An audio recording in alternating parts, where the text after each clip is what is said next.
a series of dialogues between Theodore Kaczynski, the Unabomber, and Henry David Thoreau.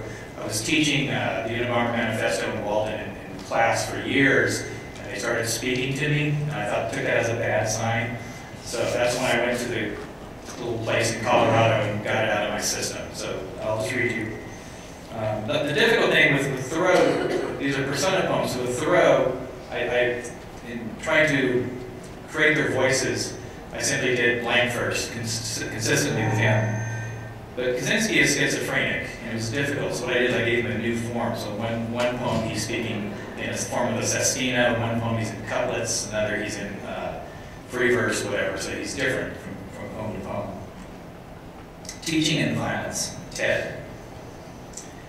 One poet mocked me as the last man to wear a suit and tie at Berkeley. True, perhaps, but what of it? I quit because how many atomic bomb makers do we need? Ironic, you will think, but only because you are a fool, a leftist.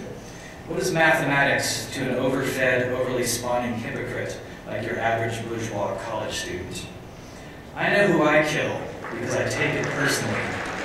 I teach everyone in the splintered aftermath exactly who is hated and to what degree. This is how we keep the revolution pure, by keeping it personal. The great bombs of society kill many, but without meaning, whereas each bomb I send is a textbook, a love letter to break a single heart. Henry. By the way, everyone thinks Henry was such a pacifist, but he had a couple of violent episodes in his time. This is one of them. Like with religion, I could not remain in the room as if the spirit or mind should be housed in a coffin of windows.